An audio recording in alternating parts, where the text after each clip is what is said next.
novena charla que, según nuestro cronograma y nuestro programa, está dedicada al tema de las concepciones erróneas de la conciencia.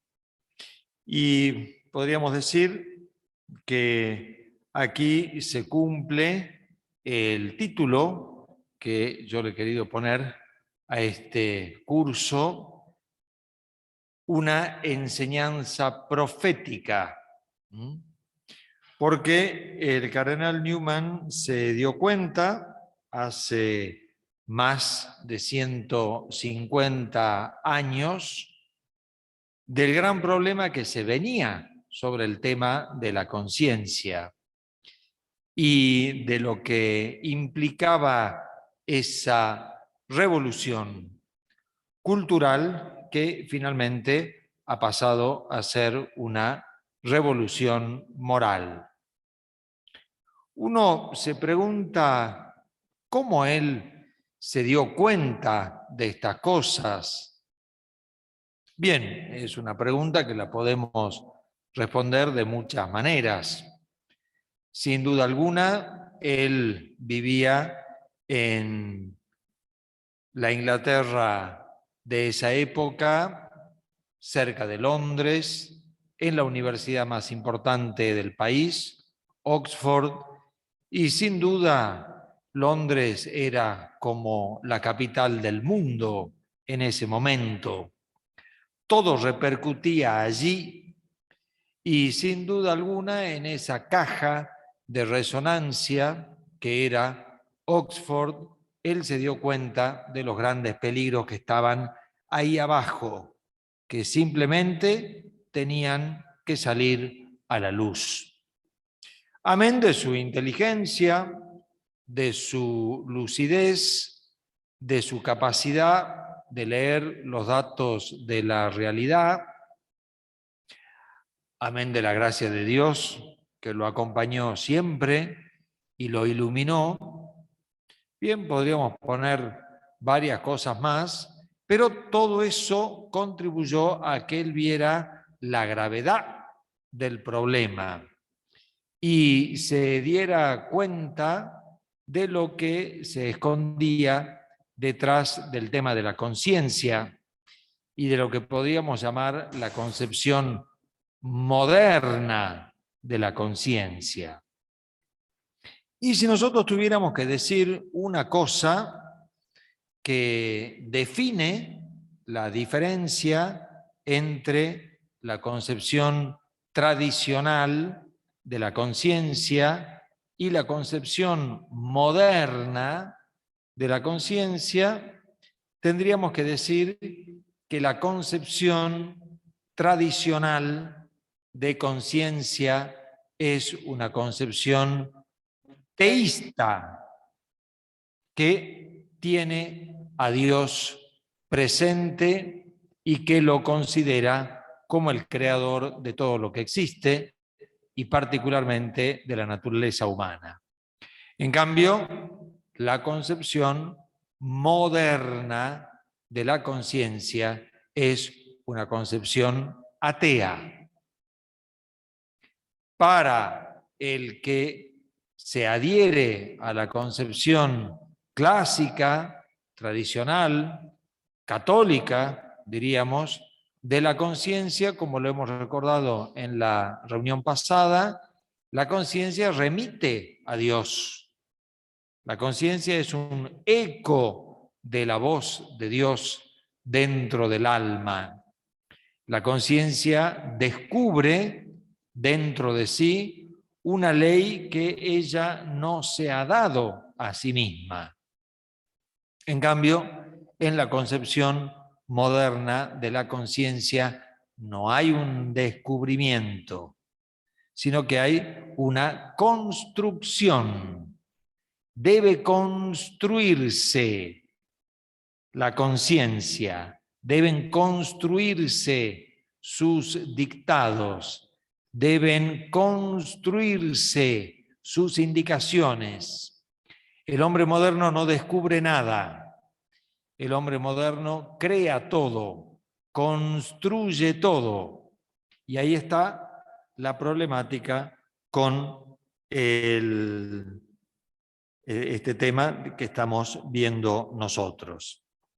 Newman dice que esta diferencia está en las ciencias, está en la literatura, está en la opinión pública, está en todas partes, dice Newman. Él, como lo vamos a ver en un texto muy importante que vamos a leer, él tiene como una idea de una especie de conspiración que hay en este tema. Es decir, él ve en esta temática un eco del espíritu revolucionario. Ustedes saben que el espíritu revolucionario explotó en Francia a fines del siglo XVIII. Newman, podemos decir que escuchó los ecos de lo que había sido todo eso. Su infancia estuvo marcada por los sucesos napoleónicos e Inglaterra siempre mirando hacia Francia con temor, con sospecha. Y Newman vio en este tema como un eco de esa conspiración. Es decir, no es casual lo que pasa. Este enfrentamiento entre la concepción clásica cristiana de conciencia y la concepción moderna, Newman no la ve como una casualidad, sino como un eco de lo que ya viene sucediendo. Y si quieren ustedes ir un poco más allá en la historia, Newman ve en esto un eco de lo que podemos decir fue la primera gran revolución de Europa, que fue la del protestantismo.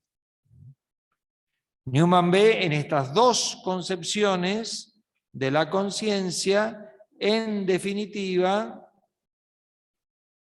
las dos concepciones también del cristianismo, las dos concepciones del hombre, las dos concepciones de Dios, la católica y la protestante. Él ve justamente en el espíritu protestante este espíritu revolucionario, este espíritu reaccionario, que justamente no quiere obedecer, no quiere someterse, no quiere aceptar, por eso quiere construir. Y por eso el protestantismo fue destructivo en un aspecto, constructivo en el otro. Y todo eso Newman lo ve presente en su época. Lo trae la filosofía, lo trae la literatura, lo trae el espíritu científico, lo trae la opinión pública, lo trae la enseñanza, lo traen las universidades, lo traen las escuelas, etcétera, etcétera. Él veía cómo todo esto se enseñaba, cómo todo esto se indicaba. Por eso una conspiración él veía detrás de todo esto. Y finalmente, como el eco de ese espíritu reaccionario, deísta, ateo, que él lo ve como un fenómeno nuevo, inédito. Eso Newman lo remarcó en muchos de sus escritos. El ateísmo moderno es algo nuevo, nunca ha existido, nunca se ha visto una cultura atea, una civilización atea, una literatura atea. Puede ser equivocada o falsa, como ha pasado en tantos pueblos y en tantas culturas. Pero este fenómeno de la negación de Dios, Newman dice que es algo nuevo. Nunca la Iglesia vio una cosa semejante, dice Newman. Y por lo tanto, si el Dios, digamos, no existe, el ser humano no es imagen y semejanza de Dios. El hombre ya no es una imagen de él y por lo tanto no lleva dentro de sí esa huella imborrable de la naturaleza humana. Todas esas cosas, desde la época de Newman para adelante, para nosotros, lejos de haberse diluido, se han agravado. Se han agravado. El concepto de naturaleza humana es negado expresamente por amplios sectores de la cultura, y no solo de izquierda, y no solo de izquierda. Porque nosotros podríamos identificar en ese sector a toda la ideología de género, que siempre se la identifica con esta orientación de izquierda. Y está bien, no nos equivocamos al hacer esa apreciación. Toda esa ideología y toda esa cultura, por supuesto, niega expresamente el concepto de naturaleza humana. Piensen ustedes en lo que es el colectivo LGBT, etcétera, etcétera. Pero del otro lado pasa exactamente lo mismo. Diríamos, el sector más de derecha de la cultura, como ustedes saben, es liberal. Y endiosa la libertad. Una libertad sin límites, una libertad sin ningún tipo de marco, una libertad absoluta. Newman vio en el liberalismo también un grave peligro para el cristianismo, porque detrás de esa petición, de esa exigencia de libertad, Newman veía también cómo había una especie de ataque a lo que significa la ley, porque la libertad también se levanta como bandera de libertad contra la ley. Y la conciencia, como lo hemos visto a lo largo de todo este curso, se inscribe en el campo de la ley. No de la ley positiva, pero sí en el campo de la ley. Porque Newman ve esa ley natural, ¿no?, como un eco de la ley eterna en nosotros. Y la ley eterna, como muchos de ustedes saben, se identifica con el mismísimo Dios. El mismísimo Dios que ha concebido todo lo que existe de acuerdo a ese orden majestuoso que es el mismo.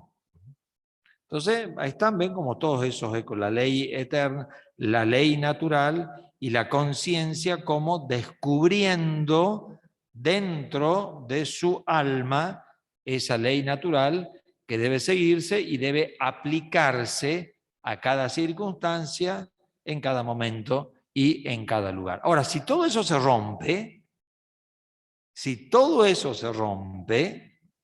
entonces no hay una ley y tampoco hay una ley de la conciencia. Tampoco lo hay. ¿Por qué? Y porque la exigencia es de libertad absoluta. No hay ninguna ley que pueda justamente coartar nuestra libertad. No hay ley natural, no hay ley eterna.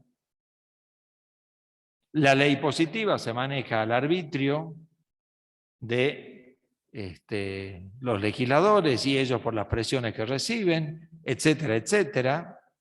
Entonces, hay una verdadera conspiración contra la conciencia. Dice Newman, conciencia no es ya reflejo individual de un orden querido por un legislador personal y trascendente. Es potencia humana. ¿Ven? Ahí está la construcción. Es potencia humana con capacidades para deducir el entero edificio de la ley moral que se construye al arbitrio de cada uno. Dice Newman, es derecho, que es también uno de los grandes temas, ¿no? Los grandes temas de la modernidad, el derecho, los derechos, la Carta de los Derechos del Hombre, una concepción de derecho también nueva, inédita. Nunca había existido una cosa igual, puros derechos, no hay obligaciones, no hay deberes. Recordemos todo lo que hemos ido escuchando a lo largo del año. Newman dice que la conciencia no nos hace descubrir nuestros derechos, sino más bien nuestros deberes. Que la conciencia no es indulgente con nosotros, sino que es más bien tiránica, que no nos habla de misericordia, sino de castigo, etcétera, etcétera. Son dos concepciones totalmente distintas, pero la concepción moderna es la del derecho. Y dice Newman, es derecho de pensar, hablar, escribir y actuar según el propio juicio o temperamento, sin ningún pensamiento de Dios, sin ninguna referencia a Dios. Es una libertad en el vacío. Y Newman dice que la ley de la conciencia no es nada o es muy poco sin la voz de aquel que habla a través de ella.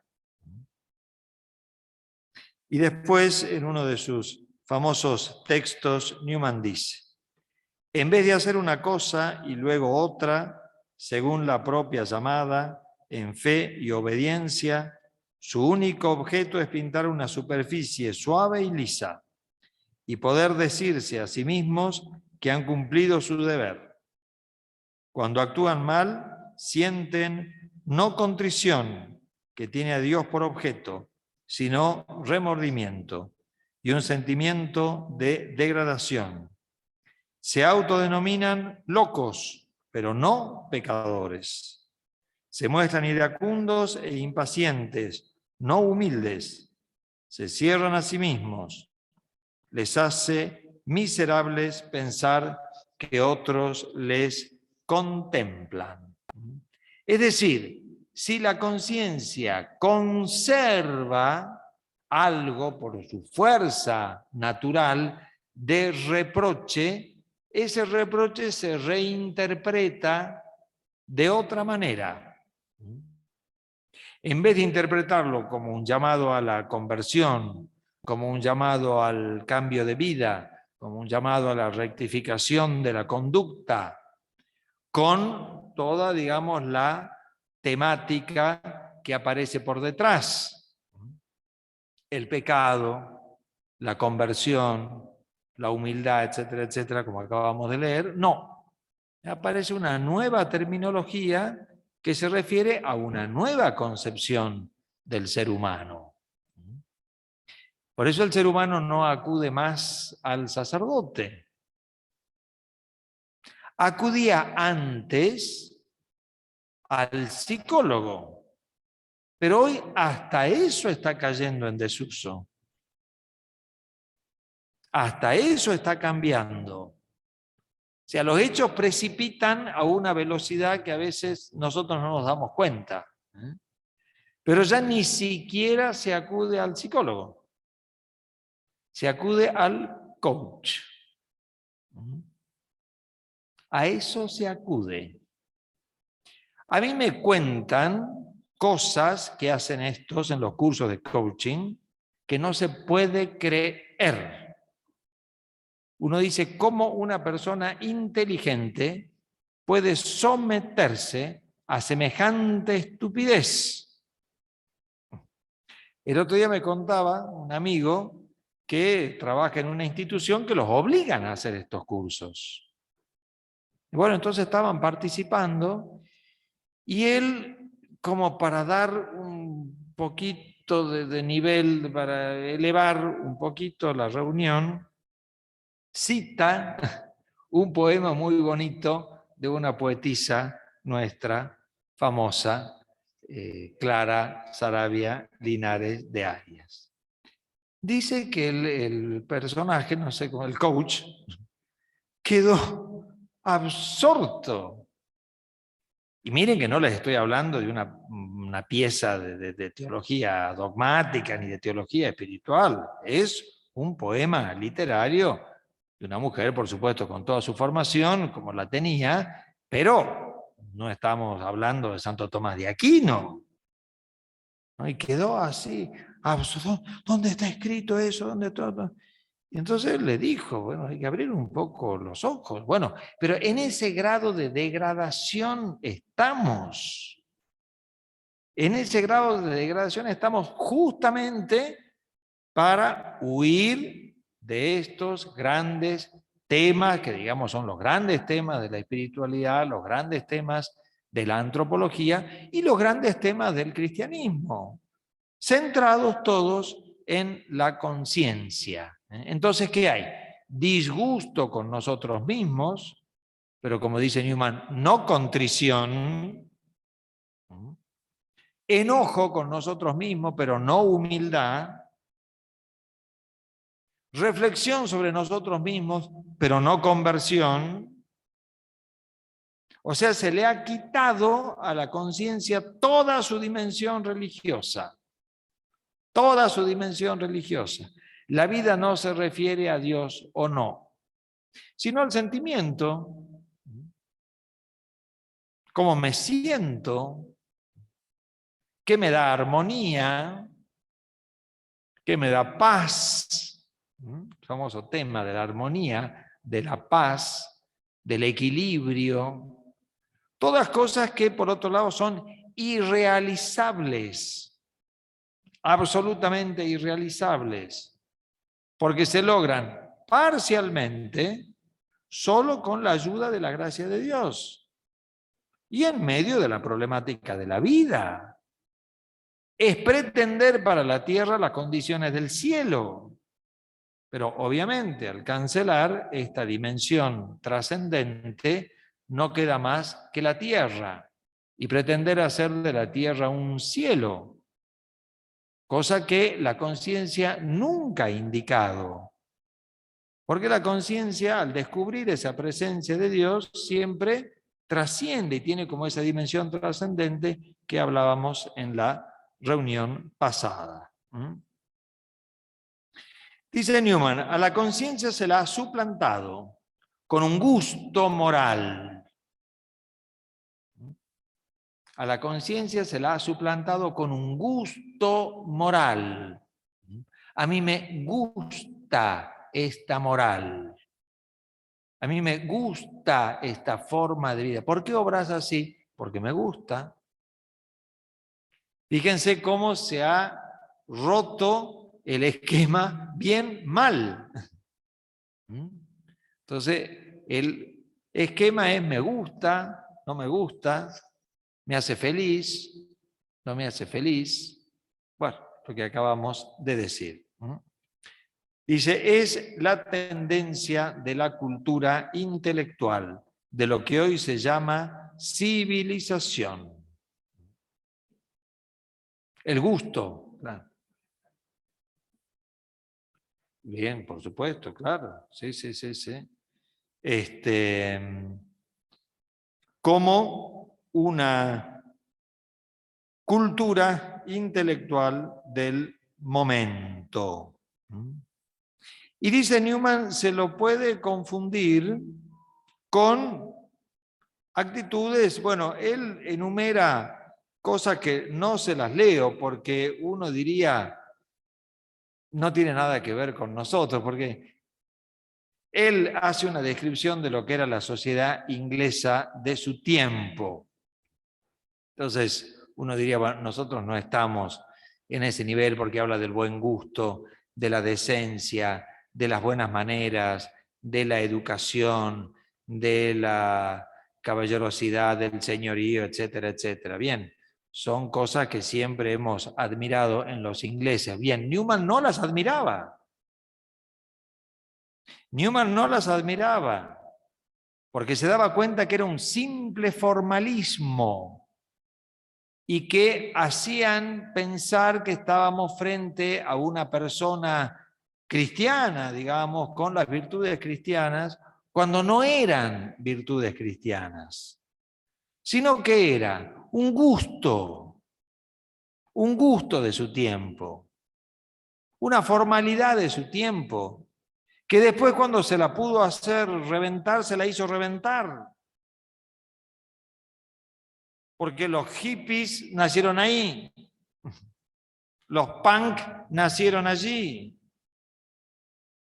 Es decir, esa identificación de la moral con el buen gusto, ¿cuánto tiempo duró? ¿Cuánto tiempo duró? Por eso dice Newman, son concepciones erróneas de la conciencia. Porque es reducirla simplemente a las buenas maneras. Y así como se la reduce a las buenas maneras, después se la puede reducir a las malas maneras.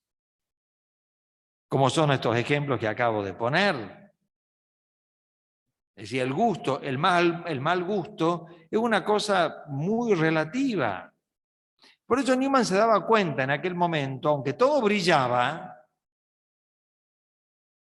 porque los hippies, los punk, etcétera, etcétera, siempre han producido más bien rechazo, por decir así, ¿no?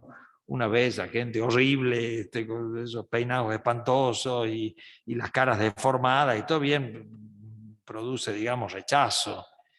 La sociedad que describe Newman no producía rechazo. No, al contrario. Era aparentemente espléndida, pulcra, educada. Daba gusto estar en medio de toda esa gente. Sí, pero Newman veía ahí un vacío tremendo, porque eso no tenía fundamento. Porque no estaba Dios. Es la ausencia de Dios. La conciencia se ha hecho un sentimiento pasajero y cambiante. Una opinión en dependencia del mundo circundante. Una impresión vagamente ética, que nosotros seguimos escuchando hasta el día de hoy, pero con una decadencia cada vez mayor.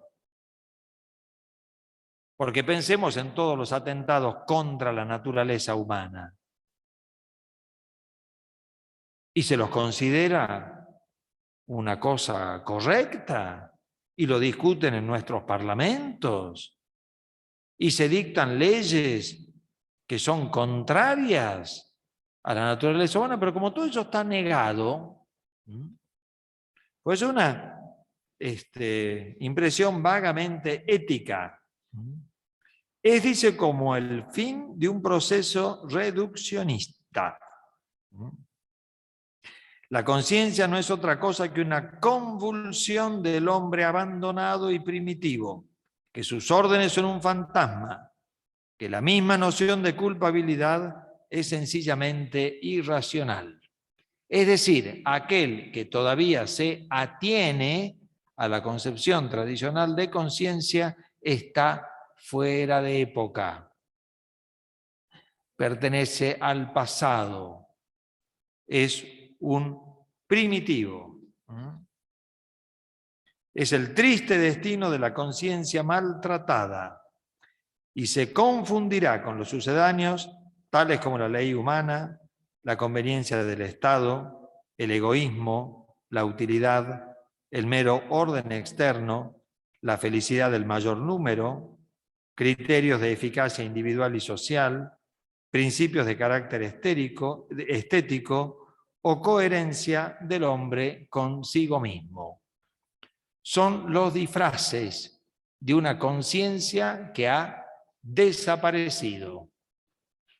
Y nosotros hemos tenido un vago reflejo de todas estas cosas en la cuarentena que se nos ha impuesto hace 2 años. Eso nosotros no lo tenemos que olvidar. Cómo se nos obligaba prácticamente a obrar en contra de nuestra conciencia. Y había como un poder supremo que nos indicaba cómo teníamos que hacer. Y hay gente que sigue obedeciendo hasta el día de hoy.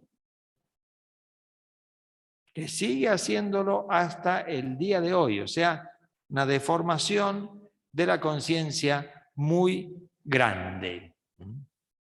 Entonces, nosotros, iluminados por Newman, tenemos que estar atentos a estas concepciones erróneas de la conciencia. Estas concepciones ateas, estas concepciones libertarias, estas concepciones racionalistas. Recordemos que la razón tiene un papel en la conciencia, pero un papel preciso, ¿no? Y que no debe suplantarla. ¿Qué es lo que ha pasado acá? La razón ha querido como suplantar a la conciencia.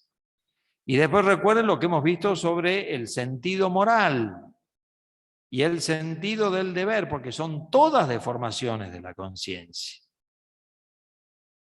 Y a veces no se olviden que se hace también en nombre de una autoridad religiosa. O sea, lo religioso no está ausente en esta revolución. Al contrario, porque también la cuarentena tuvo esa dimensión religiosa.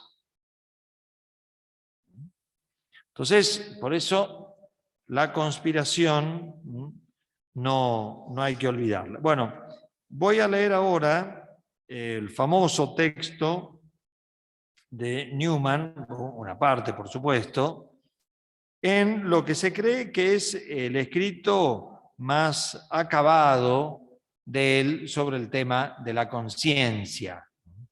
Newman, como ya lo hemos dicho, ha escrito sobre este tema a lo largo de toda su vida. Es un tema transversal de todas sus obras y desde sus primeras reflexiones él descubrió la importancia de este tema. Pero ya al final de su vida, cuando él tenía la edad de 73, 74 años, él murió con 90, él escribió lo que se puede llamar la Carta Magna del tema de la conciencia en los escritos de Newman. Fue la famosa carta al duque de Norfolk, que era un católico famoso en Inglaterra, una familia que se había mantenido católica desde la época del cisma de Enrique VIII y gozaba de gran prestigio en todo el país. Y en esa carta él quiso responder una crítica feroz que hizo un gran político inglés que se llamaba Gladstone sobre la definición del Concilio Vaticano I de la infalibilidad pontificia. Y este inglés criticó esa definición diciendo que anulaba la capacidad de pensamiento, de reflexión de todos los católicos y que los católicos renunciaban a utilizar su inteligencia aceptando esa definición de la infalibilidad pontificia. A Newman le pareció que era una crítica injusta, por supuesto, pero al mismo tiempo grande. Entonces la contestó en esta carta, donde hace, como era propio de su estilo, un erudito análisis de todos los fundamentos escriturísticos, patrísticos, dogmáticos, de lo que había sido esa definición, y después pasa a tocar el tema de la conciencia. Es decir, cómo el católico no renuncia a su pensamiento aceptando el dogma del Concilio Vaticano I, y que no renuncia tampoco a los dictados de su conciencia. Entonces hace una profunda reflexión sobre la hipótesis de una posible colisión, de un posible choque entre alguna palabra del sumo pontífice y la voz de la conciencia que actúa en el fiel, cosa que en aquel momento era impensable que sucediera, y bueno, después hemos visto que no es tan impensable. Entonces, en el número 5 de esa carta, que se llama justamente La conciencia, Newman hace una reflexión que yo quiero leerles ahora. Bueno, después de hacer varias consideraciones, dice lo siguiente. Esta visión de la conciencia, lo sé, o sea, la visión católica de la conciencia, que es la que hemos expuesto nosotros, es muy diferente de lo que ordinariamente se tiene, tanto en la ciencia como en la literatura y la opinión pública hoy día. Se funda en la doctrina de que la conciencia es la voz de Dios, mientras que hoy día está muy de moda considerarla muy de un modo u otro como una creación del hombre. Esa autonomía absoluta y total, propia del espíritu protestante y del espíritu moderno, con la que decimos, yo hago lo que quiero y nadie puede impedírmelo y nadie puede decirme lo contrario. Así es, al menos como entiendo yo, la doctrina protestante y la católica. Esta es una intuición muy importante. Muy importante. Miren dónde viene a desembocar la postura protestante. Justamente es una protesta. Se piensa que es una protesta contra la Iglesia solamente, pero no. No es una protesta contra la Iglesia solamente. Es protesta contra la Iglesia, es protesta contra Cristo y es protesta contra Dios. En nombre de esa autonomía. Pero bueno, ese es otro tema. La regla y medida del deber no es ni la utilidad, ni la conveniencia del Estado, ni el bienestar u orden o pulcrum. La conciencia no es una especie de egoísmo previsor, ni un deseo de ser coherente con uno mismo. Esa es la concepción moderna de la conciencia. Yo pienso así, yo opino así y yo vivo así. Es una decisión que yo he tomado. ¿Cuántos lo dicen hoy? Y sobre todo jóvenes. Es una decisión que yo he tomado. Es mi decisión. Nadie puede cruzarse. Un egoísmo previsor.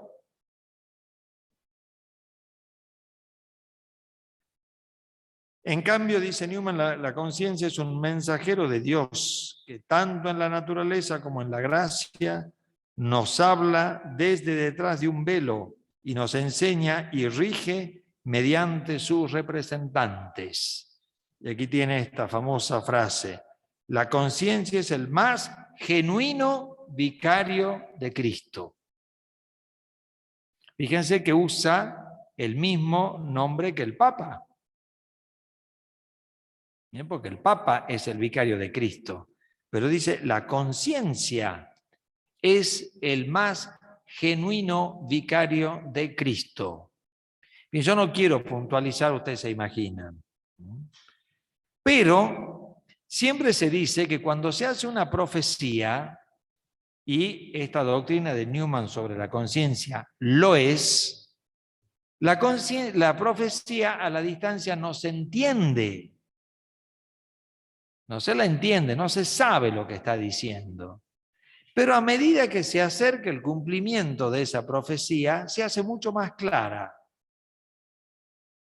En este tema, 150 años después de Newman, nos da a nosotros una mayor claridad y nos ayuda a entender esta frase. Nos ayuda a entender esta frase. Porque sí, la conciencia es la que descubre esa ley moral que está inscrita dentro de nuestra alma, tiene ahí un grado de infalibilidad. Newman dice que no es tan así, por supuesto, porque después cuando hay que aplicarla, bueno, cada uno, ahí a veces es medio problemático saber la decisión que tengo que tomar. Pero quiero decir, en los grandes temas es claro. En los grandes temas es claro. Y si se nos dice lo contrario, por más que nos lo diga el personaje más importante habido y por haber, dice Newman, yo no debo desobedecer esa voz interior de la conciencia. Durante la pandemia no se llegó a tanto, porque no se elaboraron leyes. Hablo a nivel interno, ¿no? Eran indicaciones. Pero ¿cuántas personas las tomaron como leyes? Y pensaron que estaban obligados a hacer una cosa u otra, a veces en el campo sacramental. Su conciencia les decía una cosa, y esta presunta ley, que obviamente no fue ley, pero aparecía como ley, decía otra. ¿Me explico? ¿Ven cómo a medida que nos vamos acercando al cumplimiento de estas profecías, porque hay que llamarle así, porque son profecías las cosas que dijo Newman, se hace más claro? Ah, se está refiriendo a esto. Por eso miren ustedes lo que es esta frase. La conciencia es el más genuino vicario de Cristo, un profeta en sus mensajes, con autoridad perentoria como la de un rey, un sumo sacerdote en sus bendiciones y anatemas. Aunque el eterno sacerdocio dejara de existir en la Iglesia, en la conciencia permanecería el principio sacerdotal y en ella tendría su poder. Justamente ¿por qué? Y porque la conciencia es eco de la ley divina en el alma. Afirmaciones como estas no son más que hueca charlatanería para el gran mundo de la filosofía hoy. En los últimos tiempos ha habido una campaña deliberada, casi diría una conspiración, contra los derechos de la conciencia tal como la he descrito. A la literatura y a la ciencia ha sido encomendada en las grandes instituciones la misión de derribarla. Fíjense lo que dice. Nobles edificios han sido erigidos como fortalezas contra esta influencia espiritual e invisible, que es demasiado sutil para la ciencia y demasiado profunda para la literatura. Las cátedras de las universidades han sido convertidas en asiento de una tradición hostil a la conciencia. Distintos escritores, día tras día, han adoctrinado las mentes de un sinnúmero de lectores con teorías que destrozan los derechos de la conciencia. Pensemos lo que es la instrucción en ideología de género, a la que vamos a estar obligados todos a ir a esas cátedras. Salta está en la cresta de la ola con este tema, y ya ustedes lo saben. Hay un pedido expreso ante la justicia de que 4 sacerdotes de nuestro medio hagan la instrucción en la ideología de género. Vamos a ver qué responde la jueza. Si responde que sí, se crea una jurisprudencia que Dios nos libre. Porque después va a aparecer otro que va a pedir que no sean solamente 4 los que sean obligados a esta instrucción, sino que seamos todos. En Salta. Y como todo esto está muy bien organizado, como dice Newman, es una conspiración, después será Tucumán, después Córdoba, después Río Negro, porque van a ir pidiendo en cada provincia. Y todo el clero de la República Argentina instruido en la ideología de género, que justamente es la ideología de la autonomía absoluta de la conciencia, y que yo decido de acuerdo a mi criterio. Ven que a medida que se acerca, se hace más clara la profecía. Newman se dio cuenta. Distintos escritores han adoctrinado las mentes de un sinnúmero de lectores con teorías que destrozan los derechos de la conciencia. En los tiempos de Roma y la Edad Media, su supremacía fue atacada por la fuerza física. Ahora se utiliza el intelecto para socavar los cimientos de un poder que no puede destruir la espada. Claro, porque cuando la conciencia está fuerte, cuando la conciencia está presente en el alma de una persona, cuando una persona se ha acostumbrado a crecer en conciencia, escuchando esa voz, obedeciéndola, sometiéndose a ella. O sea, cuando la persona ha crecido con una auténtica vida religiosa, tiene dentro de sí un poder y una fuerza que no lo derriba absolutamente nadie. Así fue, dicen, el gran León de Múnich, que fue el cardenal de Múnich durante el gobierno nazi. No lo atemorizó nadie. Se le opuso a Hitler como no se le opuso nadie. Un valor, una fuerza, porque tenía claro qué es lo que tenía que hacer. Ese poder no lo derriba ni la espada. Por eso, ¿qué es lo que hay que hacer? Y como dice Newman, hacer desaparecer el poder de la conciencia. Instruir en sentido contrario, para que nadie viva en conciencia y por lo tanto seamos todos ovejitas manejables, quién sabe por quién. ¿No? Se nos dice que la conciencia no es sino una especie de rasgo distintivo del hombre primitivo, sin instrucción, que su dictado es pura imaginación, que la misma noción de culpabilidad que refuerza el dictado es sencillamente irracional, ya que ¿cómo puede darse libertad de voluntad? ¿Cómo puede darse la consiguiente responsabilidad en este entramado infinito y eterno de causa y efecto en que nos encontramos los hombres, seres desamparados? ¿Y qué castigo hemos de temer si no hemos tenido posibilidad real de elegir el bien o el mal? Vaya esto para los filósofos. Veamos ahora cuál es la noción de conciencia para la gente común. Ahí la palabra conciencia conserva su viejo y auténtico sentido católico, más o menos lo mismo que en los círculos intelectuales. O sea, en nada. En nada. También ahí la idea de un gobernador moral está muy lejos del uso que se le da al término conciencia, por muy corriente y a menudo enfático que sea este uso. Porque nuestros jóvenes optan por modos de vida que son directamente contrarios contra la ley de Dios, sin ningún problema. Sin ningún problema, ninguna contrición de ninguna especie.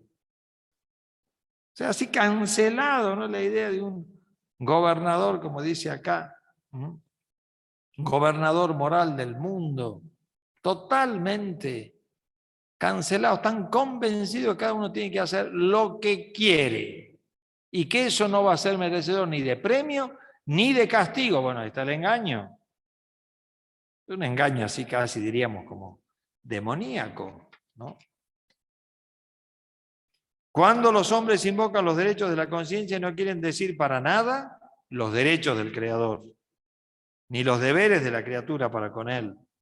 Lo que quieren decir es el derecho de pensar, escribir, hablar y actuar de acuerdo con su juicio, su temple o su capricho, sin pensamiento alguno de Dios en absoluto. Recuerden que lo hemos dicho en la clase pasada, la conciencia es la que nos prueba a nosotros que Dios existe. Por lo tanto, yo cancelo eso, Dios no existe. Y así viven muchos. Ni siquiera intentan regirse por una regla moral, sino que exigen lo que consideran una prerrogativa del inglés. Ser cada uno su propio señor en todo. Profesar lo que venga en gana sin pedir permiso a nadie. Y considerar que es un entrometido y que hay que fusilar a cualquier sacerdote, pastor, escritor u orador que se atreva a decir algo contra el camino que él, a su manera, ha elegido hacia la perdición, porque así le gusta. Y a continuación de este texto impresionante, Newman dijo esta frase que se ha hecho famosa, posiblemente ustedes la hayan escuchado. La conciencia tiene derechos porque tiene deberes. Porque ¿qué es lo primero que la conciencia descubre? Ya lo hemos dicho a lo largo de todo el año, estamos como concluyendo. ¿Qué es lo que dice? Los deberes que nosotros tenemos. ¿Frente a quién? Frente a Dios.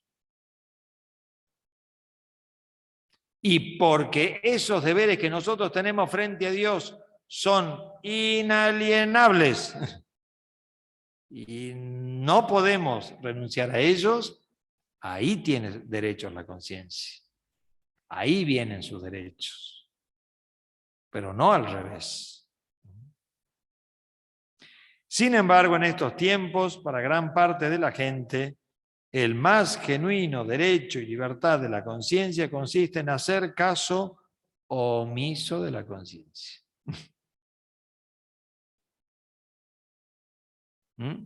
Hoy, hablar de conciencia es negarla.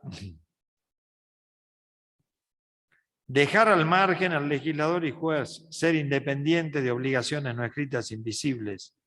La cuestión ahora es elegir entre adoptar una religión o no adoptar ninguna, a hacer alarde de estar por encima de toda religión y ser un crítico imparcial de todas ellas. ¿Vieron que es otra cosa que ahora pasa?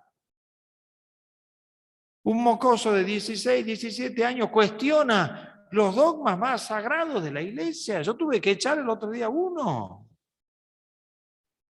16 años.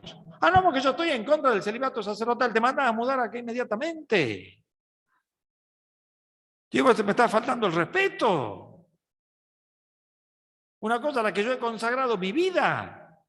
Para que venga un mocoso que no sabe cómo se llama y no distingue su mano derecha de la izquierda a cuestionar una institución sacrosanta de la Iglesia Católica, consagrada por el mismo Jesucristo, los apóstoles, 2000 años de historia, pues mocoso se quiere poner encima de una práctica milenaria.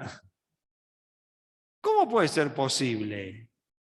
Por eso bien como Newman lo decía, hacer alarde de estar por encima de toda religión, estoy por encima de toda religión, y ser un crítico imparcial de todas ellas. ¿Cómo es posible?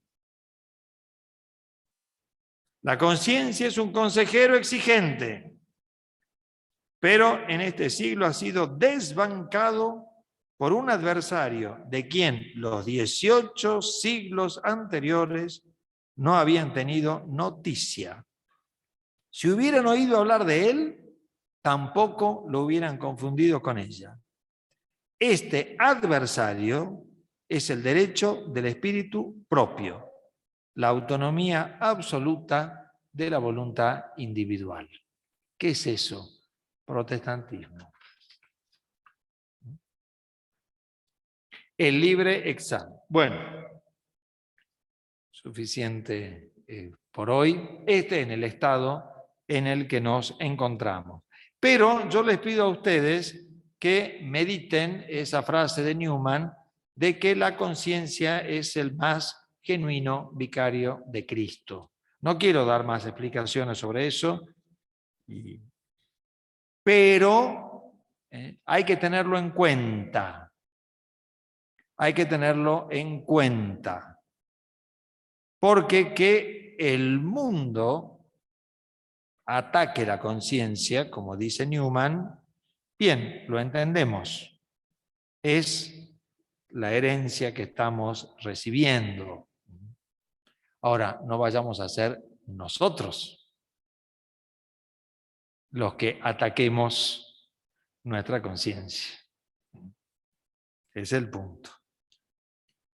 Bueno, dejamos aquí este importante tema y dejamos para el próximo domingo de diciembre el tema muy importante de conciencia y autoridad, donde vamos a seguir viendo este texto tan importante de Newman y bueno, haremos las conclusiones del curso.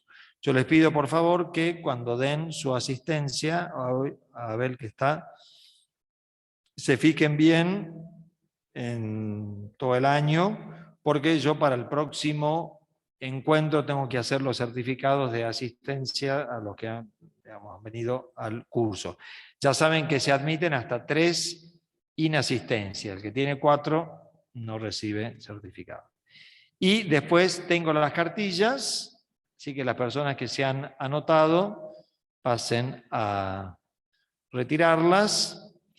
Y hay algunas de más, no muchas, pero si alguno no se ha anotado, pase también por las dudas encontramos. Bien, hacemos la oración final.